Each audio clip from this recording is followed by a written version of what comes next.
first week of Lent, and we're asking ourselves, how are we doing with our resolutions? What is it that we are doing in our lives individually to get closer to Christ, to be better Catholics? It's challenging, folks. It's not easy. We have to face our imperfections, and that can be really, really hard. It's hard to look in that mirror and say, gosh, I haven't always lived up to the tenets of the faith. I haven't always lived up to the articles that I find in the Catechism of the Church. I haven't always lived up to the Ten Commandments. I've made excuses, really, to be able to sin or to do things that I know aren't in line with our faith because it felt good, or because it was easier, or because I needed comforting, or whatnot. There's so many different reasons that we do this, that we end up sinning, that it's so beautiful to have a Lenten season to actually look at that. One of the things that can happen, though, is that we can feel very, very alone in that, and we can feel very lonely, and we can feel like, I'm the only one who has ever sinned. My sins are worse than anybody else's. And if you look at the lives of saints and you look at different people, when they talk about their sins, they're going to say, each saint is going to tell you, I am a worse sinner than you are. I am the worst sinner in the world because I know my God and I still sin. I get closer to Christ and I still sin. There's no worse sinner than myself. Everybody feels that way. And if you're feeling that way, you're in good company. Why do we feel that way? Why can I say that everybody's going to feel like they're their own worst sinner? More than anything, because we have that individual relationship with Christ, and that tells me that we love Christ so deeply and God so deeply that when we look at the reality of our soul and what heaven is, we don't want to have even one iota of a blemish before we get there. That's what Lent's all about. Let's get rid of those blemishes, and let's realize that we're not alone in our journeys. But as we do that, we're talking about the world, the flesh, and the devil. Let's make sure we're not our own worst enemy, for sure. Let's not listen to the world much. We got to keep going down our path individually, regardless of what the world says. The Catholic Church isn't always about making the world happy. And lastly, let's look at this. Who is our enemy? We talked about how the devil tempted Christ on that mountain after he... on Mount Tabor after Jesus's baptism. Well, if we're going to start on our journey, we're going to be tempted as well. But who is this enemy? So again, I'm getting this article from online. I'm going to put the link to it under the video here. But let's look at this. These are just a few excerpts from the book. An Exorcist Explains the Demonic, from Father Gabriel Amorth, the Vatican's chief exorcism prior to his passing recently. We'll start with this. It says, the pride of Lucifer and his acolytes. God, in his infinite power, created multitudes of angels, an impressive, incalculable number. One day, during an exorcism, Father Candido Amenti, who was the mentor for Father Amorth, he's the one who taught him how to perform exorcisms. He was a Passionist priest, so focused on the Passion of Christ, said that he asked a demon, how many are you? So Father Amenti asked him this during an exorcism, and the demon responded, we are so many that if we were visible, we would obscure the sun. The demon on that occasion gave information that we have no reason to disbelieve because it is confirmed in the Bible. A great number of the angels fell because they rebelled against God. We recall that before admitting the angels to paradise, God subjected them to a trial of obedience and humility. Isn't that what kind of Lent is for us right now? It's just a trial of obedience and humility, of which we know the nature, but not the specifics. The sin of the fallen angels was one of pride and disobedience. Satan, the most beautiful of the angels, being aware of his extreme intelligence, rebelled at the idea of being subjected to someone. He forgot that he was a creature made by God. Many angels followed him in his folly. The original sins of the angels are the same as those who implicitly or explicitly adhere to Satanism. Angels and men who follow Satan base their existence on three principles and practical rules of life. You can do what you wish, that is, without subjugation to God's laws. You obey no one, and you are the God of yourself. And really, folks, this is what we're trying to fight here during this Lenten season, where I can't do what I wish. I do have to obey God, and only God is my God. I'm not my own God.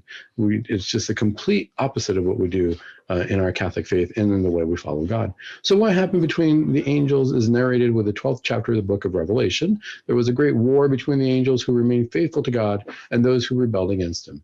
In brief, a war between the angels and the demons. In this passage, the Bible tells us that Michael the archangel was the head of the angels and that the dragon guided the angels who rebelled and were defeated. The result was that there was no longer any place for them in heaven, and that's from Revelations chapter 12, verse 8. Well, It's a little spooky, right? When we start talking about deliverance and we start talking about demons and we start talking about what is all this temptation. But the reality is, if we understand that the demons have no power over us, that it's only God who has power over us, when we allow our will, our thoughts, our hearts to be with God, then nothing can hurt us. But here's an important question that comes up a lot. We see that, is the devil powerful? Absolutely. He still has an angelic nature. He still has the power that the angels have.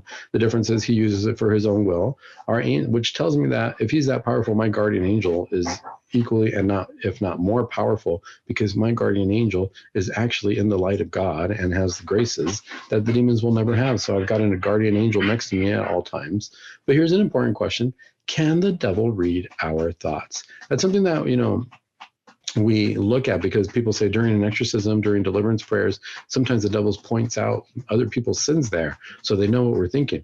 Well, no, the devil's always there when we sin, because they saw our sins. When we perform our sins, it happened. It hadn't happened before we actually gave into it, but they see what happened. So that's a no-brainer. It's not about reading our thoughts at that point. Other people, we think that we're not there, that we're all alone, or that nobody's around us, but we got to remember, heaven is always around us. Can the devil read our thoughts? This is what Father Amorth has to say. Let's see what he has to say. We have now arrived at the specific action of the devil, and we begin with the first question. Can the devil know our thoughts? Is he able to understand what we are thinking at a certain moment in our life? The response is simple. Absolutely not. The devil can never read your thoughts. He can surmise, he can guess, because they're crafty. The same way I can guess somebody's thoughts. If I see somebody in line at a fast food place looking at the menu with money in their hands, I can pretty much guess that they're hungry and that they want to eat something. Why? Because I'm seeing what they're doing. Do I know what they're thinking in that particular moment? No, because I might think, oh my goodness, look at what they ordered. They've never ordered that before. I didn't know that they like that kind of food. And next thing I know, they walk out with that and they give it to somebody who's outside homeless. And I think, oh, I thought they were going to eat that for themselves, but I didn't realize they were there to buy food for somebody else. I can't read their thoughts. I can guess. Now, if somebody were to tell me, yeah, they bought the food and they sat down and they ate it themselves, you would say, well, yeah, that kind of makes sense. They were there. But you notice there's a fine nuance there. I don't know specifically. I don't know exactly what somebody's thinking. I can kind of guess the general idea. But in this case, Father Amorth tells us absolutely not.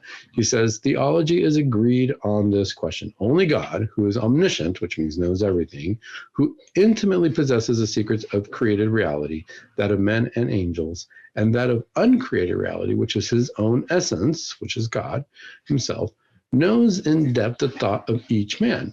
Although a spiritual creature, the demon does not understand what is in our mind and in our heart. He can only surmise it through observing our behavior. It is not a complicated operation for him, having an extremely fine intelligence. If a young person smokes marijuana, for example, the demon can deduce that the future he will also use stronger drugs.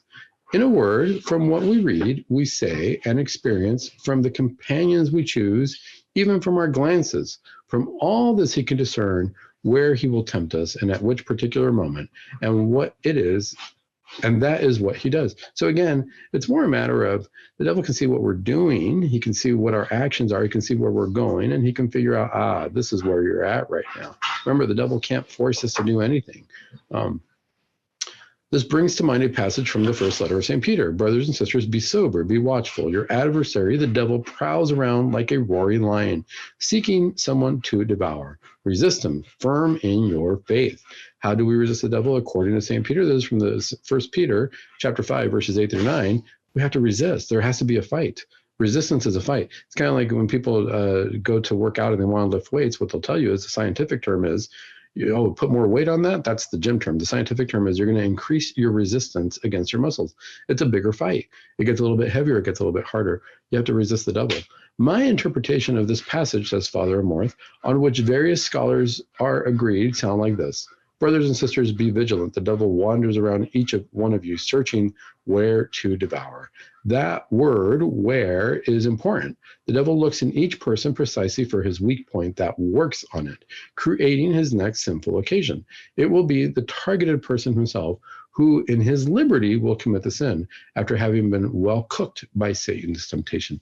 Remember, this is what's going to happen. It's going to be very subtle.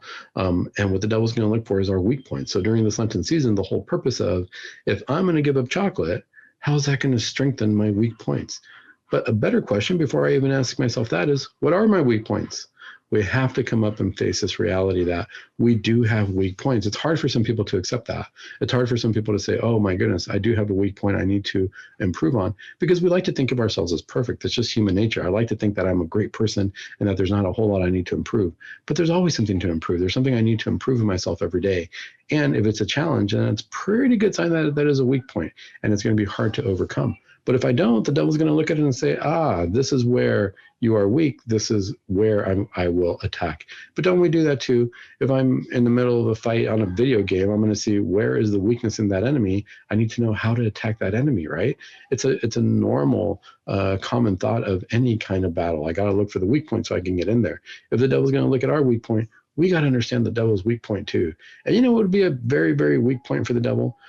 And how he could read our thoughts if he wanted to at that moment and then be fine. If I'm going to go sit in front of the tabernacle and only focus on Christ and tell Christ, Lord, I am here to serve you at whatever level you need me to serve.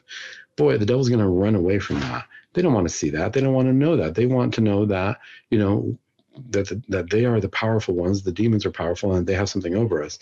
But if I give my will to God, if I die to myself, there's no way that they're going to be able to attack us in that moment. Let's see here. The most frequent weak points in man are, from time to time, always the same: pride, money, and lust. That's what Father Amorth says: pride, money, and lust. Let us note well, there are no age limits for sinning. When I hear confessions, I often say to my penitents, somewhat jokingly, that their temptations will end only 5 minutes after they have exhaled their last breath. Therefore, we must not presume or hope that in an advanced age we shall be exempt from sin, which means that, our Lenten promises, doesn't matter how old we are, as long as we're on this earth, we're going to be tempted, we're going to have weaknesses, and we're going to have sin. But what that tells me is this, that sounds pretty grim, like, oh, geez, Dr. Sandoval, we're just going to be tempted the whole time. Yes, but what that tells me is this. It tells me that we also have the power to do a lot of good. It tells me that we're in the battle the whole time. It tells me that no matter how old we are, we're actually very powerful in the eyes of God, and our decisions really mean something. Think about that during Lent. When we start saying, yeah, but they're younger, they can make these things. Nope, has nothing to do with our age. Even Father Amorth tells us that. We can always do good at any age. Let's see here. Therefore, we must not presume or hope that at an advanced age we shall be exempt from sin. A vice that is cultivated in youth will not be lessened in old age without some work and intervention. This is important.